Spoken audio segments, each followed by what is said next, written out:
Ta-da!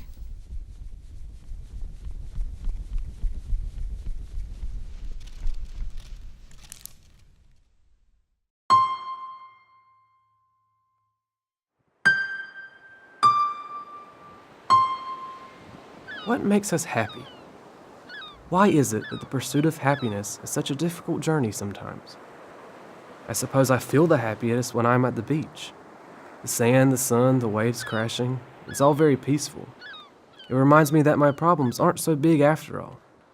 But it's only for that moment. It's just a slice of happiness that I'm feeling. It can't be anything more. Because the moment I walk off that beach, my problems grow larger and that peace I felt slowly slips away. We all have our own slices of happiness, places or people that make us feel happy.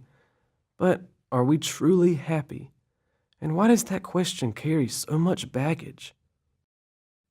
I guess I see true happiness as not a particular place or a particular person, but like a puzzle where all of the pieces fit together perfectly. I'm a long way from a completed puzzle, and it will probably take years and years for my pieces to fit just like I want them to. But it's possible, isn't it? I consider myself enormously blessed. My puzzle's an easy one. I just have to find the right way to put it all together. But others are not so lucky. How can someone who has a severe disability be happy? It's really hard for me to imagine being happy like that. But it's odd, because the moment I think of the word happy, I think of just one person.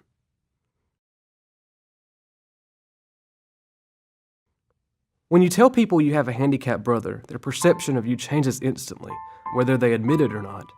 They don't say it, but I know they're thinking, wow, how strong and courageous you must be to quietly carry around this burden. But Jackson is not a burden, and I realize this more and more every day.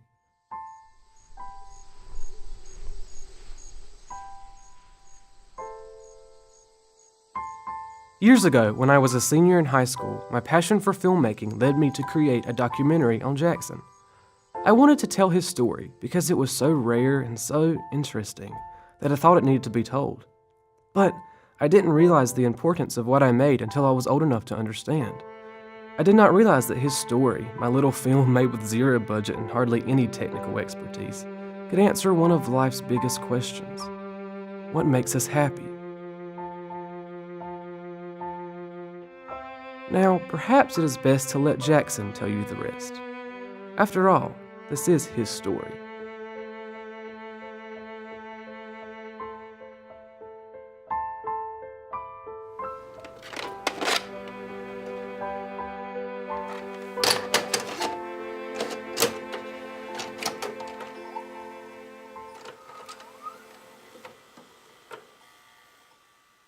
Tell your story about boy named Jackson.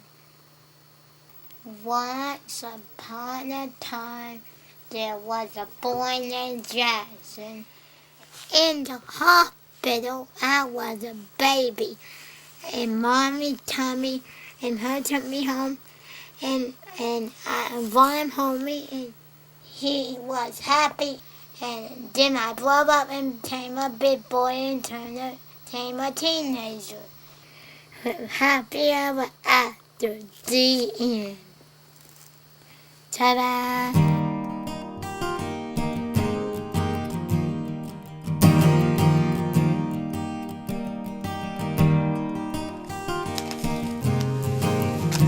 Whoops! That's Sawyer. That brace on that.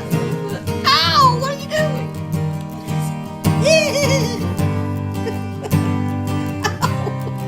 All's it good. Just put your lid on. You ready to go? High five.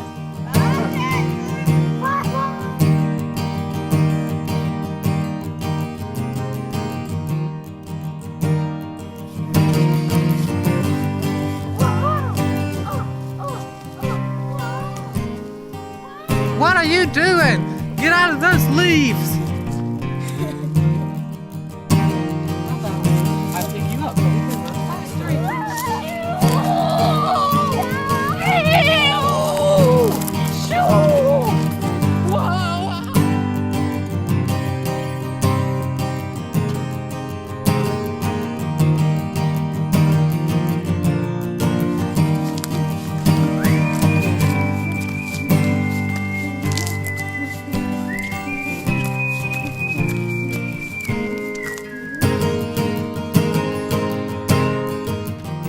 Once upon a time, a long time ago, there was a butterfly named Jackson, and he flied away happily ever after. The end.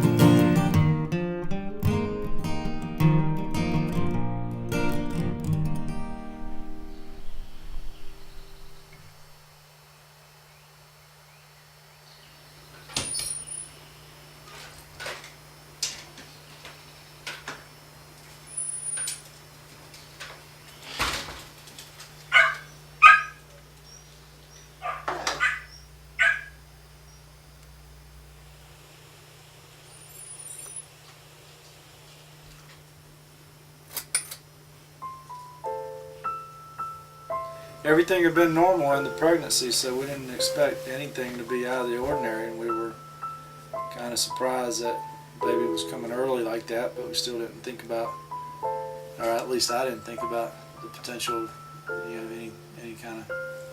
Well, all the any kind of tests health had come problems. back normal, so there's no indication to think that something might be wrong.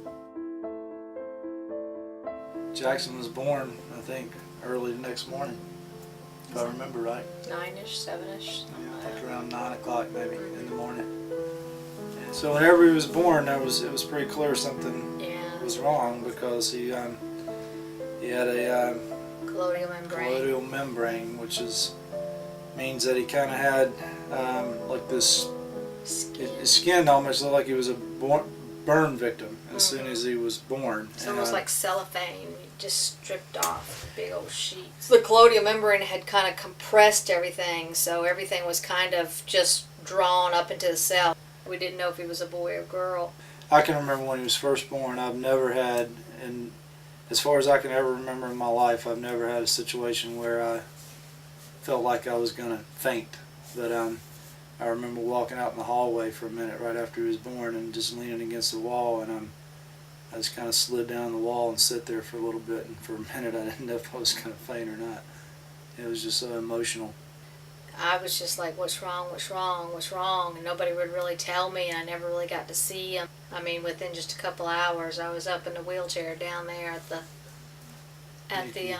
NICU trying to see him and get some answers. And he was actually just learning how to suck a bottle, but nothing would stay down. He had that pleural stenosis within a week or so after he'd been born, so he had surgery right away. Then he had, when they started doing x-rays and looking at him, he had a problem with his, he had hemivertebrae. It was clear he had issues, and they immediately went and got Dr. McCarter, who was the NICU head of the neonatal care unit in New Hanover. Jackson was not expected to have any problems when his mother went into labor. However, in that situation, we had neonatal nurse practitioners that went to the delivery, and he did very well when he came out, breathed easily, and had no problems. But it was obvious, just looking at his skin and his lack of hair, that he had some significant issues we were going to have to diagnose and give him some assistance with. I guess my initial reaction was, what do we have here?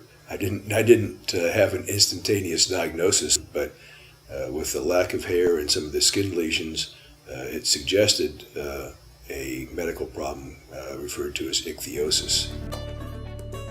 Ichthyosis is a condition, I like to put it in very simple layman's terms. It's as if all my skin cells are cars getting on a highway and there's only one exit ramp. And so they're beginning to pile up and build up on top of the skin. That is the EHK type that I have. Ichthyosis is a family of more than 20 varieties of genetic skin diseases characterized by scaling skin that may be thickened or very thin. Ichthyosis has a wide range of severity and symptoms and affects people of all ages, races, and genders. As of now, there is no cure for ichthyosis. Treatments for ichthyosis are exactly that, treatments, not cures. He had had started to suck a bottle a little bit, so he was taking a bottle. But what would happen is he would, he would take like 3 ounces, and then all of a sudden he would just sort of start fighting it and not want any more. My name is Mary Forehand, and I'm a pediatrician in Wilmington, and I have known Jackson since the day he was born. I've been his doctor. The scope of his problems were very difficult to know at birth. We had no idea. We took one thing at a time.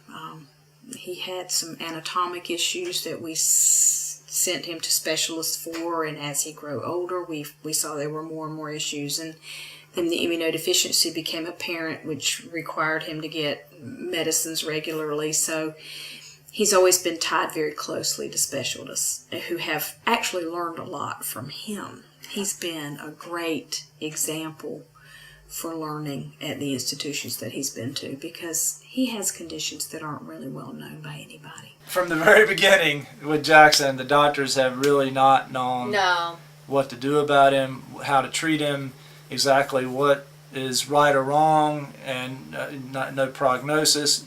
From the beginning, we've never known. And even back then, they didn't know what was wrong. They didn't know why he wasn't thriving. They didn't know why he wouldn't take his bottle. And we literally had to make them, we had to say, you've got to do something. Well, he was near death. He was failure to thrive. Yeah. And Dr. Forehand and Carter sent us up to Chapel Hill, and they said if we don't get him somewhere, he's going to die. 10 days they could not find out what was wrong with him. They could not find out. They ran every kind of test. Swallow we test. Stayed there. We stayed there. We stayed there. Dye They couldn't test. figure it out. And I finally had to literally grab a doctor and go, hey, he can't swallow. When he swallows, he gets choked. When he swallows, he gets choked. And the doctor goes, oh, okay, well, let me go get an ear, nose, and throat specialist. And he went and got an ear, nose, and throat doctor, and found out he had a laryngeal cleft. They also did a Nissan wrap, and they also put a G-tube in his stomach, which that was, all that stuff is extraordinarily scary. You're thinking, well, hey, how do I manage that? Will it get infected? Can he take a bath? How, is it going to hurt him when he moves, and so on and so forth? And so not knowing all that, we were all worried about that. They basically threw their hands up. They said, we don't know what to do. We can't fix him. The only thing they could tell us to do is basically, I think their options were at that point in time, just let him go or put an intestinal tube in. And we've heard from other people that the intestinal tube was basically a kiss of death. Sit down right, sit up straight. I am. You ready for me to ask you some questions? Yes, I am. Do you like being on video? Yes, I do. Ask the questions away. What is your name? Jackson. What's your full name? Jackson hit me home with a blah, blah, blah. How old are you? 13. Right. Right. What school do you go to? Kinderpen. When's your birthday? April 2nd. Who's your mom and dad? Mommy and Daddy. Can you please sing me a song Sure. about your life? Sure. Achoo! Achoo! Achoo! Achoo! Like that?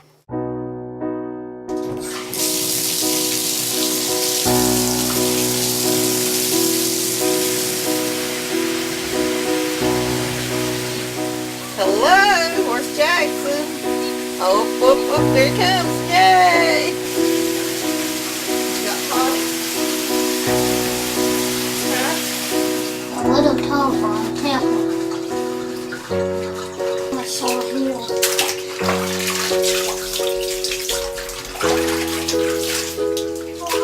You're gonna twist it.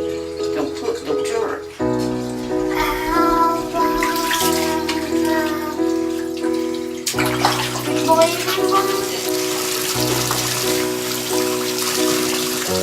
Nobody else really wanted to even answer my phone calls, basically.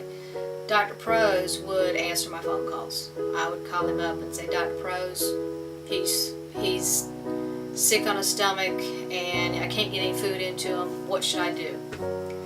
he'd say, let me make some phone calls and see what I can find out. And I'd say, Dr. Prose, your skin's broke out all over everywhere. I don't know why. What should I do? My name is Neil Prose, and I'm a pediatric dermatologist here at Duke University Medical Center in Durham. And I've known Jackson since just about a few days after he was born. My first reaction was glad that he came to Duke, because I think a lot of the families that I see who are dealing with this are coming from a very good hospital where the doctors just have no experience with that particular condition. And I think it helped your parents a lot that I was able to reassure them that I kind of had seen this before, and that I had a really good sense of where we go next. At 2 years old, to the day, we managed to go to the hospital because he got that herpes rash all over him. And that's when they found out that he had a suppressed immune system, and the reason why his skin was breaking down even more so than a child with ichthyosis. Well, Jackson has problems with respect to his immune system. He has some abnormalities in his bones, and he had a problem with seizures at various points, and all those things are things that we usually don't see together in combination with ichthyosis. And so we've always been a bit mystified what to call what name to give what Jackson has. Just from the point of view of understanding what his future might hold, just out of curiosity to some extent, and because I think all families and doctors just feel better if they can actually identify exactly what the problem is. But sometimes we can't, and I think that's been the case with him. Ichthyosis by itself is a rare condition. And on top of that, Jackson has a lot of other medical problems that are genetic that we've never seen before in that particular combination. So in some fashion, as far as I'm concerned, Jackson is not only rare, he's almost unique. So I remember Dr. Prose telling us when he first saw him, he said, as soon as he grows hair, I'll be able to take a piece of that hair. And I promise you he'll have hair. And we can analyze it, and I'll be able to tell you exactly what his condition is, because that's the way you diagnose the type of ichthyosis he has. So he said, as soon as he grows hair, we'll be able to diagnose it. We'll know exactly what he's got. And we said, well, but he didn't have any hair. He said, but he'll grow hair. He will. I promise you, he'll grow hair. 6 months he'll have hair. That's been about 10 years ago. No, that was he said he'd have it by 6 months. That was 13 years ago. That wasn't me, Denver. You're clean. And handsome. My Denver. Right. Pat. Make your mouth, make your breath feel good. Oh. Mouth feel clean now. Good. All right. I know that I love you song like Bobby. Sing it. I love you. You are me. Your best friend's wife. You'll be in the bright big eye. It tells me that you won't you say you want me to. I know what's on the railroad all the way from day. I know what's on the railroad. I track's on and you hear the whistle blowing. And you hear the captain shouting. Don't blow your horn. Toot toot. Don't you blow. Toot toot. Don't you blow. Toot toot. Don't you blow your Toot horn. toot toot. Don't you blow. Toot toot toot. Don't you blow. Don't you blow your horn. Toot toot. I am Yvonne Rayner, and I am His best friend. his best friend. I was babysitting for the family, have been since Denver was about 4 months old. They had Denver, Dallas. Then Jackson came along, and I started taking care of him. I started working through home care so they could get a lot of the benefits for Jackson, things and ways to help him and ways for us to work with him and help him more. His mom and dad brought him home. He had to stay in the hospital, of course, for several weeks. And when they brought him home, I thought he was such a precious little fella. His mom went out one day and left me with him by himself. And he had his tube and all, and I thought, oh my goodness, what has she done to leave me here with this baby like this by herself? And I was kind of scared, but I thought, well, you know, we're going to work it all out. Everything's going to be okay. What do you like about your glasses? I can see better. That's right. What do you think about your camera, Denver? I like my camera. Go look into it. Can you see me? Yep.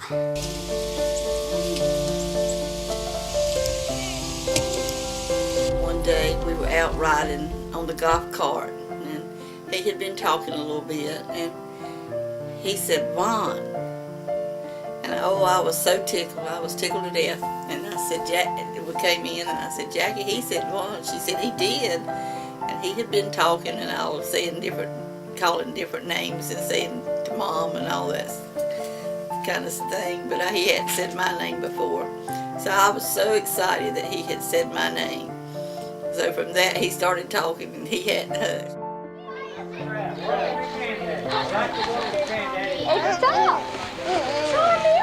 Jackson had never talked, never said a word. He always knew what we said, he always knew what we were doing, but he never said a word. Well, one day he came in, he was at my old office, and one of the girls who put him back came out and said, you're not going to believe this. And I'm like, oh, really? What? You know, what? I didn't even know she was talking about Jackson. She said, you just wait. You go in there. And I walk in, and Jackson goes, hey, you! Just as perfect as if he had said it his whole life. The cutest thing I've ever heard. And ever since, Jackson talks. And he talks like everyone else. And actually, he never quits. One day, on a hot spring day, I was at the beach. And I talked a lot and woke Mommy and Daddy up. And they said, be quiet, Jackson, we're trying to sleep. Dog can't sleep. Please. So when you sit there and talk about it, you know, it sounds like it's just overwhelming, and in a sense it is, but he's But then, as you'll see from the documentary, that Jackson is 1 in a million. yeah, but his spirit and his personality is just upbeat through it all. He's never down. He's always happy and always joyful. I have an idea. I want to make a movie on my first day of school. Are you the director? Yep. One, then action!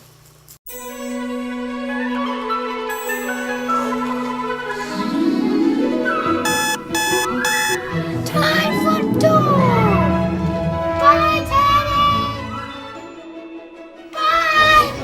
Bye! Bye! Bye!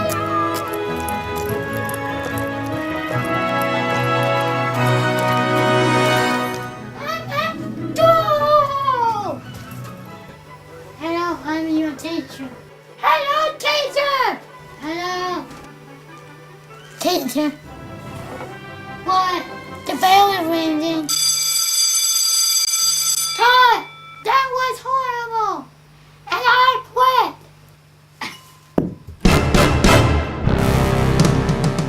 He was doing well enough by the time he was 6 that I felt like he needed an education. We went to school and got him into Chinkapin. We got him an assistant, and he went into Miss Parker's kindergarten class. And he did wonderful in there. Now, our attendance was terrible. We were gone more when we were there. But he was on an average kindergarten level when he left there. He had everybody just charmed to death. That summer, everybody else from kindergarten to 1st grade apparently blossomed and learned how to read and write their name, and Jackson's still in the same basic spot he was when he left kindergarten. Oh, that's pretty good. What? I think it's like raspberry good. You want to do it? What color is it? It's that pretty blue. So we got to Miss Pickett's 1st grade class. remember it was the first day of school. This is the funniest thing. Somehow or another we got off on a tangent about what happens when you get in trouble at your house. All these kids were saying, well, my mom makes me do time out. They asked Jackson, they said, Jackson, what happens when you get in trouble at school, at home? And he goes, I got to put my clothes on and go to school. And we all just about, Deidre was in there with me and Mrs. Pickett was in there, and Miss Pickett goes, what'd he say? And I said, he said just what you think he said. Awesome. Can I see it? See? Wow. I can't wait to show my mom. I am Jackie Futrell, and I work with Jackson for math. I go around to the rooms with him when he goes out of our classroom. He says, I'm thirsty, said little Ernie. I want some juice. Oh, very good. Said, I mean, within the first week, we knew he wasn't going to be able to be in that classroom. So we did get in the special needs class then, and they did have some. It's been good and it's been bad. Right now, it's just wonderful. It's absolutely wonderful.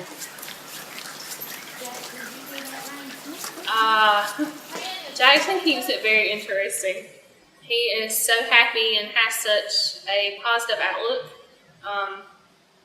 I try to have a positive outlook like Jackson, because just like today when it's rainy and ugly, he'll say it sure is a pretty day. I don't think I've ever had him in here a single day when he didn't tell me it was a pretty day. And like the bathroom, I painted yellow over the summer, and when we go in there for him to use the bathroom, he'll say, I'm so glad you painted these walls. They're so pretty. They look like sunshine.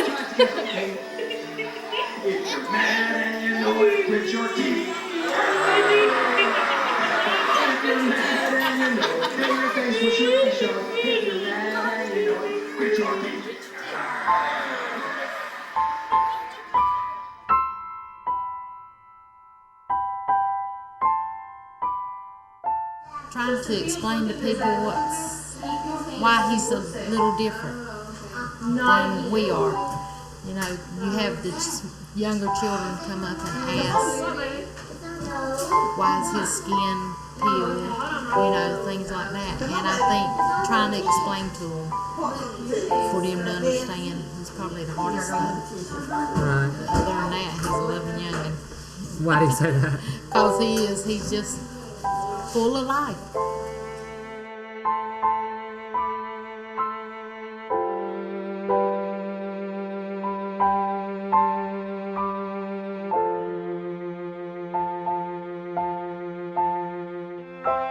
You tell him what to do.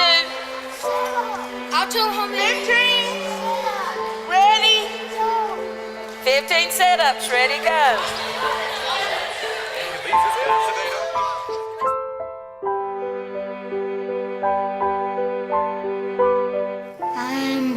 I'm different and very much bigger and I'm lowest. It makes me all alone and sad.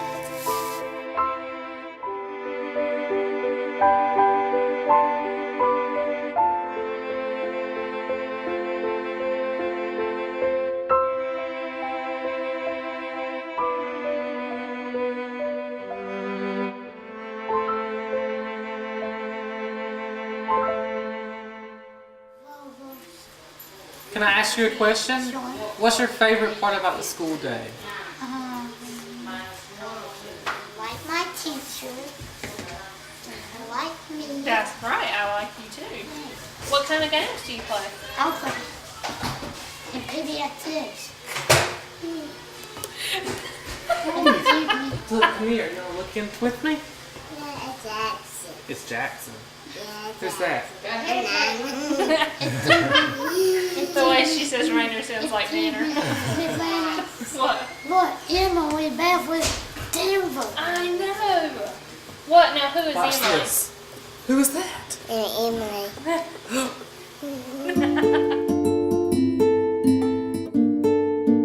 Who is your friends? Some of your friends at school?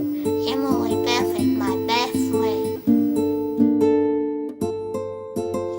Emily gets in time out. But you don't? No, some. Some. Why? Miss Raymond said I'm being a little bad. A a little bad? No, it's a heavy, not good, not very nice. So you weren't bad, you were just not good. Yes. Emily Beth is my best friend. And so is Caitlin. And Trent. And Joseph. And Justin. And myself. You have a lot of best friends in the class. He is a social butterfly. That's the best word. He knows everybody in school, and everybody knows him. Hey, Grandma! He says, "Okay, Miss Rayner, tell my friends that I'm leaving, and when I get to the door, they need to yell goodbye." And we do this every single day. So Vaughn gets his stuff, and he tells me that, and then they get to the door, and everybody has to yell, "Bye, Jackson."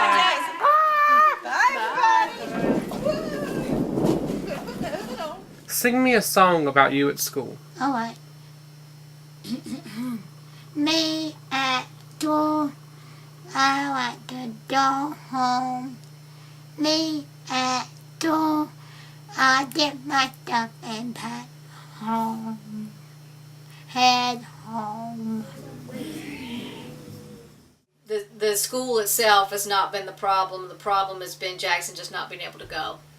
I mean, even now when he's at his healthiest, he only goes 4 half days, and that wears him out.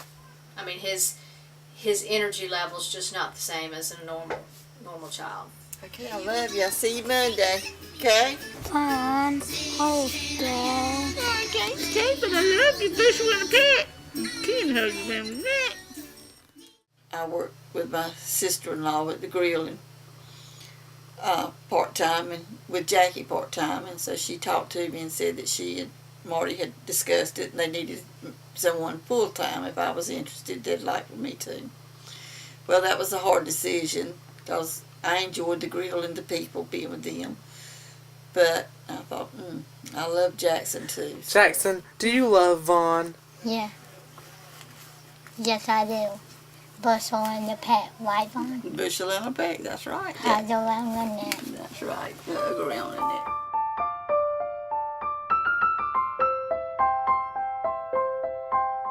I've been around sick people but most of my life. And when our daughter was born, and she lived to be 4 years and 16 days old, had disabilities and was sick, I said, if anybody ever told me I'd have gone through that, I said I couldn't do it. But on a day-to-day basis, you learn and you get stronger, and some days is worse than others, but you learn to do these things. Most children or most people would be irritable and not friendly and every way if they itched and had the problems that he does, but he takes it with stride. He goes on and he's happy with everybody and he loves everybody.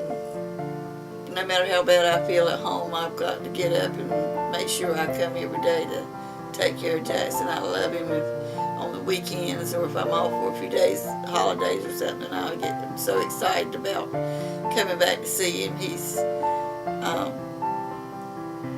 just so special to me, and I love him like he was mine.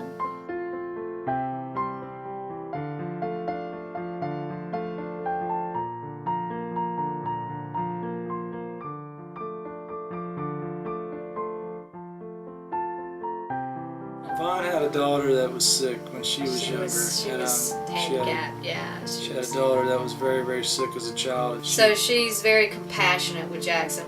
She's just special. So she's like family. So for us, it's easy. It's easy for. Yeah, we can do so much Jackson more. likes to be with her. It's just like being with family when he's with her. So. So when she takes care of him, we're comfortable in leaving him with her and things like that. The few times we have left, it's been, knowing she's here has made it possible. And the times that he can't go with us, knowing that she's here, makes Jackson all right with it.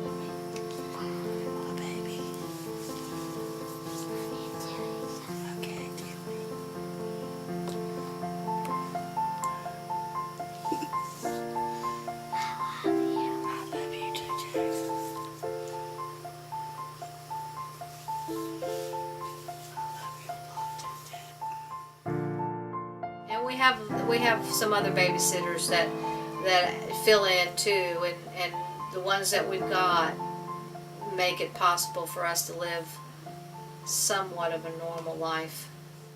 Why Brandy here? Why is she here? The babysit? Yeah? Yeah. Okay, what is your name? Brandy Kavanaugh. And how are you involved with Jackson? I am his babysitter. How long have you been involved with him? A couple of months. Well, a lot of months. How have you enjoyed it? I have loved it. What's the best part about it? Playing. And seeing Jackson go crazy.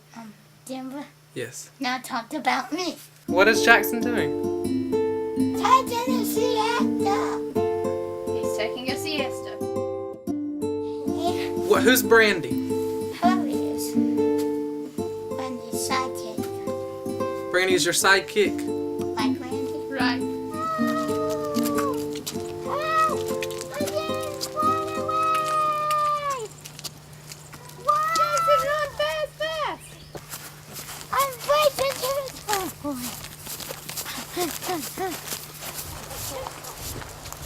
A long cut.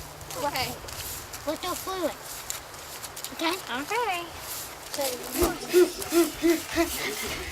Well, my name's Jerry, and I went to school with Jackson at Chinkapin, and my sister also babysat Jackson, and that's how I started babysitting here.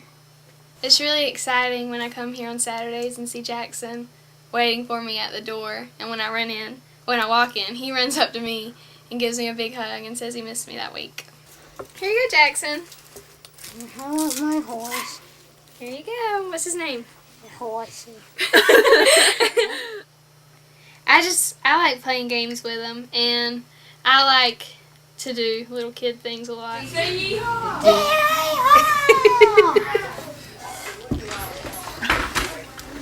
No more cowboy? Nope. Why? I just want to be me. Your son. My son. My son. What are we doing? Doing to toot. Mom, take his coat. Mom must have took your coat. Good morning, handsome boy. Oops, excuse me, Brandy. Wheels on the back, go round and round, round and round, round and round. Wheels on the back, go round and round, all through the town. The wheels on the back, doing to do, doing to do, doing to do. Wheels on the back, doing to do, doing to do.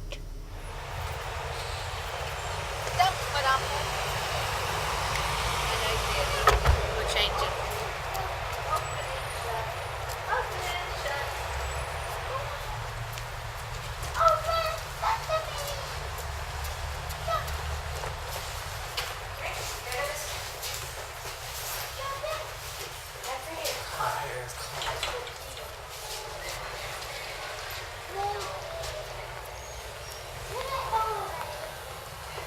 And going to Duke with him, for me, I mean, Jackie does it all the time, but when I go with him, all the people that know him, everybody out Gosh, there and knows him. I can't remember him, but everybody remembers Jackson. They'll all say, "Hey, Jackson."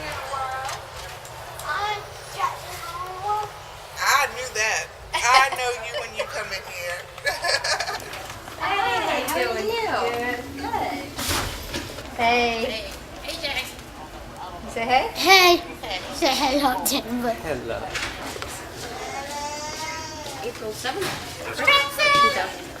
How are you? Good. Good. Wait up. Alright, which arm do you want me to do? This one. This one.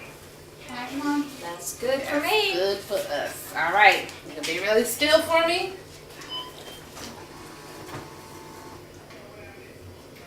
Denver. What did me on Mom's lap? You on my lap because you're such a big boy. You won't be sitting here very much longer, will you? Don't fall, Jackson. Oh, no. Just sit still. No, sit still. No, just sit still. Sit still. Sit still. Where you going? Oh, He's needed to go to the doctor, he's been to the doctor. If he was having problems, and his mom would take him to the doctor, and Jackie would stay on the phone not 30 minutes but 3 hours if that's what it needed. She'd talk to the doctor. She was getting on to him about, we got to do something. There's something wrong. He doesn't just complain, and that means everything in the world, because so many children wouldn't have had all that. They wouldn't have had nobody to talk for them and to be that concerned.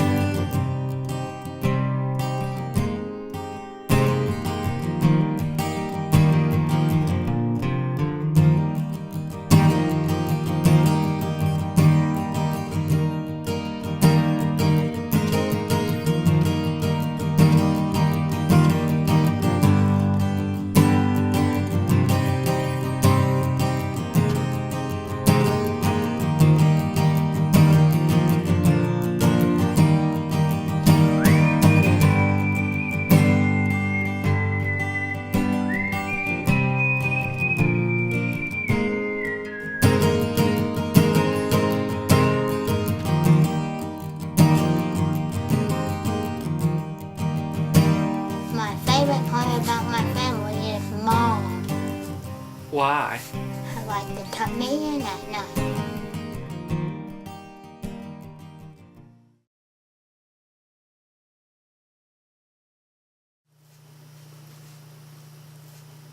I've eaten pork meat. Does that hurt? Yes, and I don't like that. I can't wait for you to come. How about when I leave? I'll say bye, all of Jackson's doctors. Say bye-bye. Say bye-bye. Bye-bye.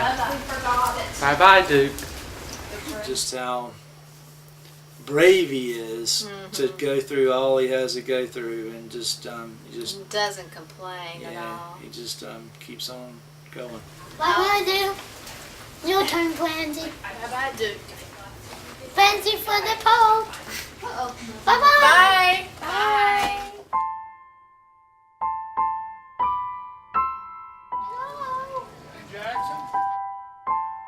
I remember when he went to get those, I can't remember what surgery it was. It was one of the many.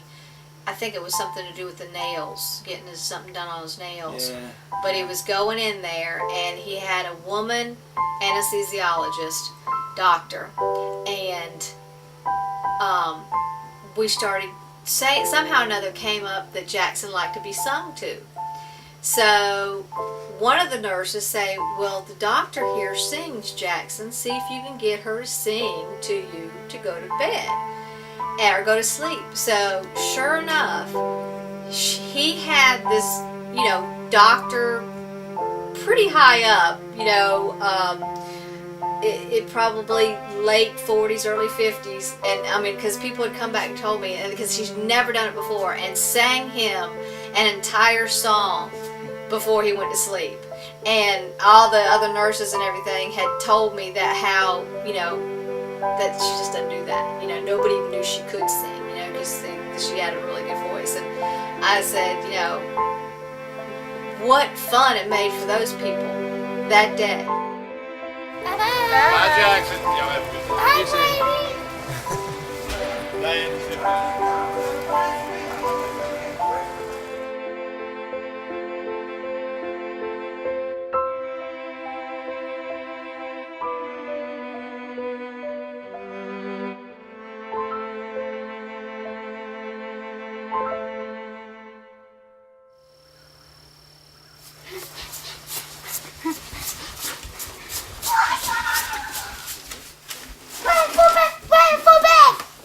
You ready for bed? All right, let's go. Sure, yep, clean white teeth. I can't put him in bed. Purple No. shirt. Stand right there. And how about I jump first? Okay, go. What? This Denver? Forward-1-01. Not even on me. Dallas.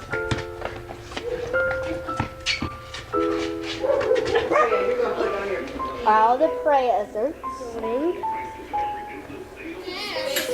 taking a bath on Thursday night. What is today? My birthday. Mom called me on April 1st and said, I'm having a baby. You were 6 weeks early, so I thought she was playing an April Fool's joke on me. Jackson! Happy birthday to me! Your guests are arriving! Jackson, I can hold you, Mom.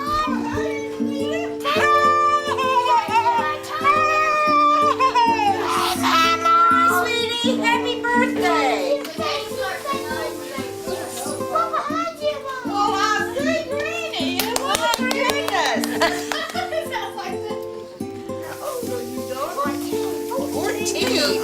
Oh my goodness! Shout out to Granny. Hello, Grammy. How you doing?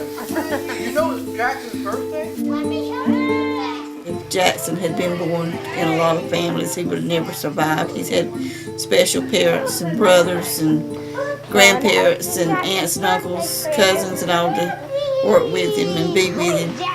If he had been born in so many families, he would have never survived. Let's see what's in there. Oh, here. You gotta help me pull it out. My goodness. Oh my goodness gracious. We've tried to make it so the family's not caretakers.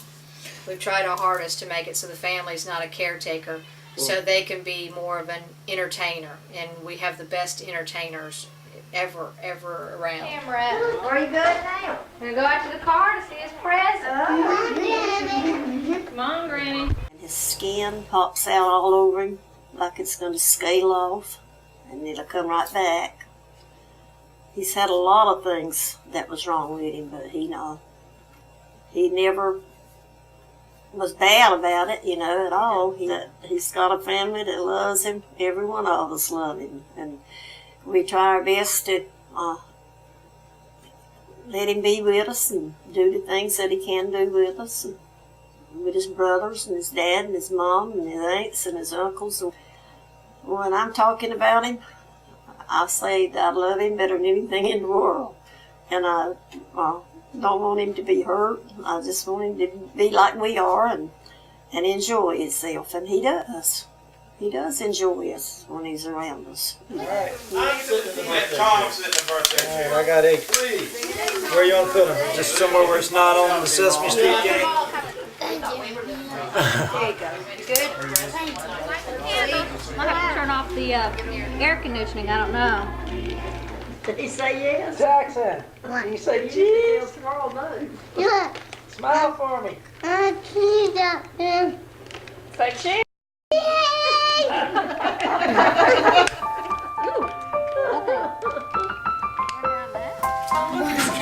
A Sesame Street cake. The fact that we did have, at that time, 2 other healthy children, and then once again another child after that was healthy, kind of puts it all in perspective, I think. I mean, Jackson's a rare case, but our family would not be our family without Jackson. And Marty, I think we're lucky that it's actually, I think, brought us closer together versus bringing us apart. I mean, you're going to do one or the other. You're going to come together as a team and figure it out, or you're not. And we both knew that we had to stay together and do all we could for all of them, and we've still had a good time. All right, let's sing. Y'all let Jackson blow. Happy birthday to you. Happy birthday to you. Happy birthday, dear Jackson. Happy birthday to you.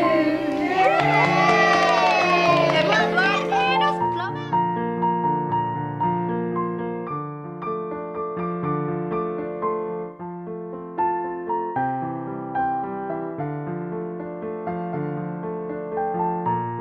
Jackson was fortunate to have been born in such a wonderful family. Had Jackson been born in another family without the wherewithal, the intelligence, I'm going to do this, we can make this happen, we love you, we've accepted you, you're one of us, Jackson wouldn't be what he is today.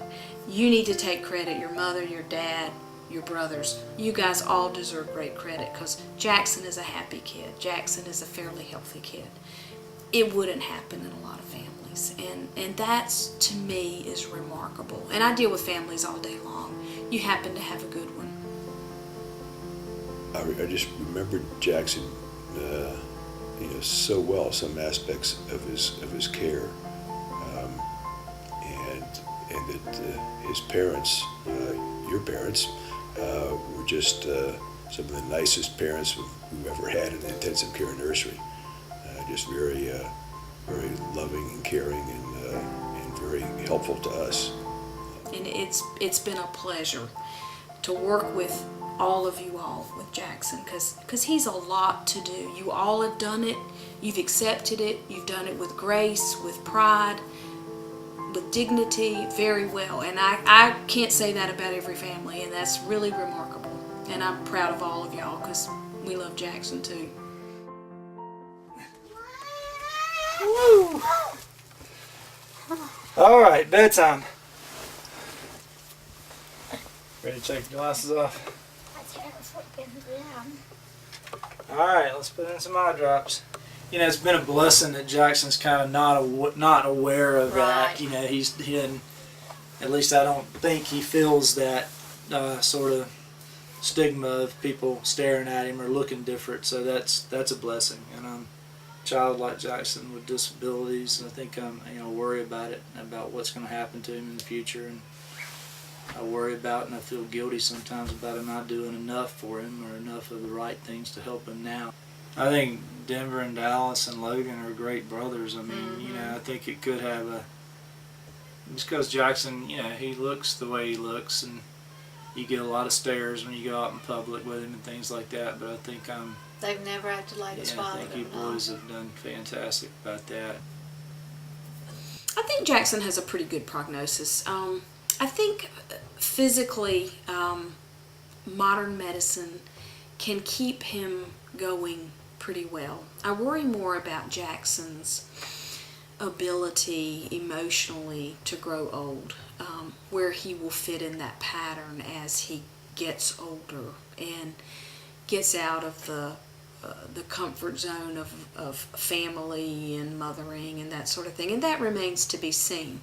Physically, I think Jackson's done very well and has potential to continue to do very well. The one thing about Jackson too is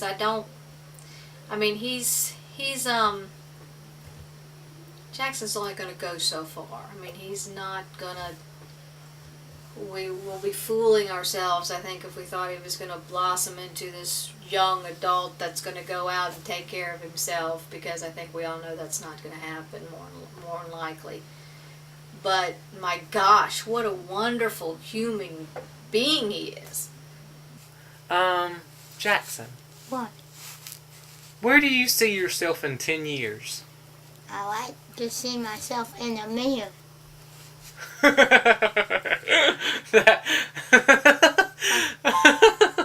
something.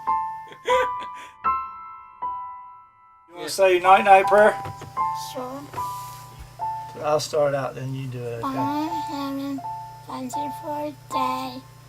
Bless us and our family. Bless Denver. Bless the camera. Bless my TV. What about Granny and Grandma? Bless Granny. Grandma, while they sleep. Bless from my sea-fleets. Brandy and Jerry while they sleep. Bless Jimmy Beth. Bless Miss Raina and her babies. Bless Miss Jackie with her legs. Bless in the babies. Help. Aunt Sue and Uncle Tom. Babies. Mom? Yes? I want you to say the prayer with us. You go ahead. Bless Aunt Sue and Uncle Tom. Brittany and Chris. Brandy and Katie. We're honored to have Jackson as a part of our family. bless me? Bless Mom and Dad. Amen. Amen. And bless them in my family. Amen. Amen. Good job. With a spoon.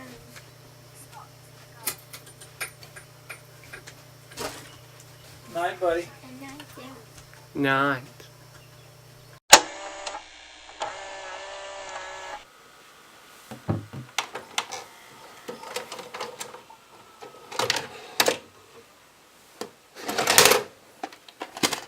I premiered this film at my school, and hundreds of friends, family, and community members showed up. Jackson, he loved every second of it. I decided to take him up on stage after the movie was over so he could say something to the audience. But he didn't say anything. He simply bowed. How he knew to do that, I have no clue. But when he did, the entire audience leapt to their feet, hundreds of people cheering him on, yelling his name. I looked over at him, and he looked over at me, and I could tell. He was happy. Not a slice of happy or a fleeting moment of it, but truly, completely happy. This little boy whose body turns against him every day, whose appearance is so different it shocks people, whose condition is so rare he is only one of a handful in the world. He was happy. It took me a long time to realize this, but that face Jackson made, that smile of pure, true happiness, I see it every day. I see it on the days I come home from college. I see it on the days his granny comes to visit him. And sometimes I even see it in a hospital room while he sits on the bed waiting for surgery. Now imagine having that feeling of acceptance and love, just pure joy in even the worst of situations. I truly believe that Jackson's disabilities in some ways are a gift that shows the rest of us that true happiness can be found in even the most surprising of places. And maybe, just maybe, that's all the answer that we need.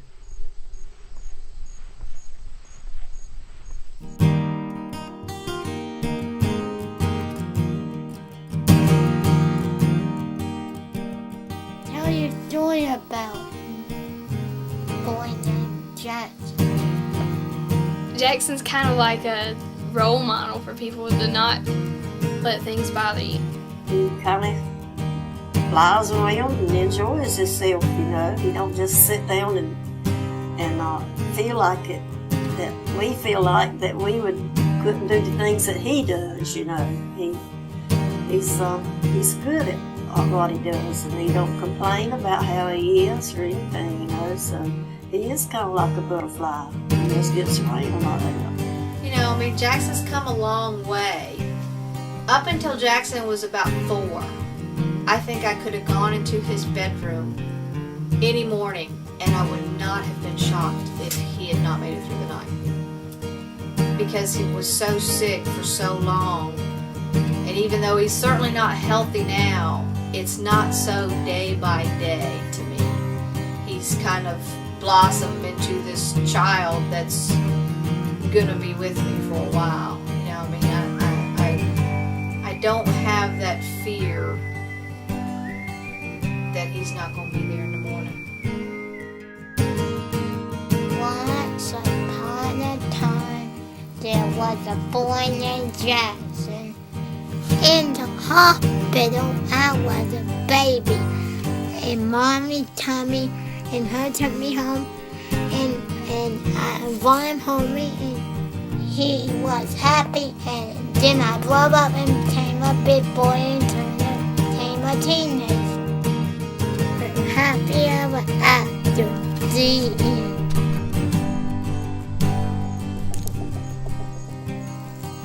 Ta-da!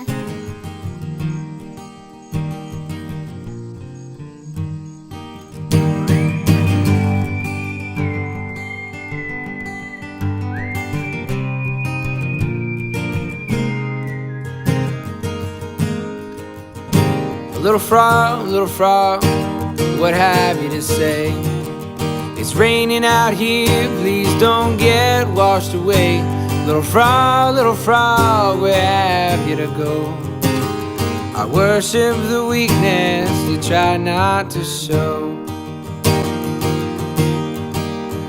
Oh blessings, oh nature, oh wonderful things. A sunshine, cool water, trees grow in rings. My blessings, oh nature, short time they abide, while forever and always I'll find you outside. As it rains on the crickets outside of my car, I wish I were naked, asleep in the yard, like Eve and her Adam in bed with the snake, when God did evict them from Eden's embrace.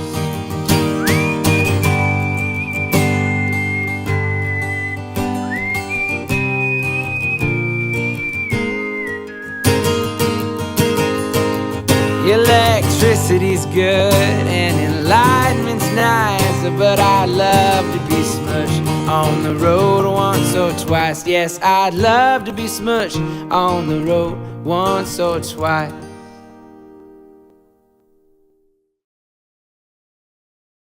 Papa was the father that there was a kitchen named Jackson. Happy ever after, the daughter food.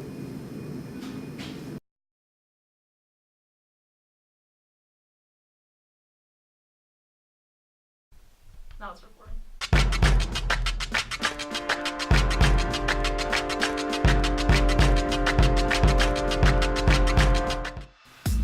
I've always kind of enjoyed entertaining people, but I think when it really started was we had to film these yearbook commercials. Junior year, I think, of high school. I would always be behind the cameras. Then there was this one shot we had to do where the guy was proposing to her, and he was like, "Will you marry me?" I was like, that does not sound very appealing. And then I told him, I was like, you need to do it like you mean it. Like, went up to her and I like started rubbing her, and I get a little feel for it. Like, hey, I loved you my whole life. I want to spend the rest of it with you. I got down on one knee and I asked her, and they're like, oh, we're looking at me like, whoa, like, say yes. Like, it was just a scene. But then they told me I was good, and I was like, I mean, I myself think I'm okay, but I'm not gonna go out and be like I'm the best, you know. And that's kind of where it all started. And they told me I was good. I was like, maybe I should pursue it, you know. If I'm good, why not? Getting into character. They're really close, personally to me, like in a sense of their biography that the writer director gives me. I really don't prepare for it at all. You know, I kind of go into it head first because I like to feel. You know, I like to get a sense of feeling. I thought if I saw you again, I feel like the less I prepare for it, the more personal it'll be. Michael takes a couple pictures of her. That's kind of how I feel. Doritos.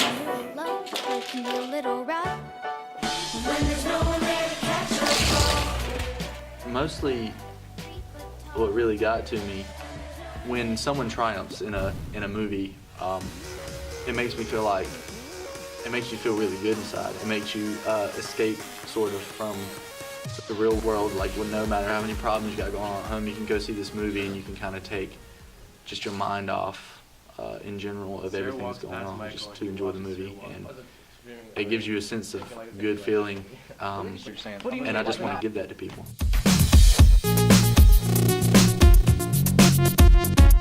I'm not a big crier, so when I have a really dramatic scene, it's hard for me to cry. I mean, I can give you a really ugly face, like I was crying, but no tears will come out. And it takes me a really long time to get into a mood like that off camera. My name is Matthew Ryan Joyner Jr. I'm almost 19, and I am studying computer programming at Pitt Community College, Greenville, North Carolina. I kind of want to go into game design, maybe. I'm doing the acting thing as a side. I took one class. It was really all you really need for your resume. I'm thinking about taking another one. That helped me out a lot, though. Lee Armstrong helped me out a lot.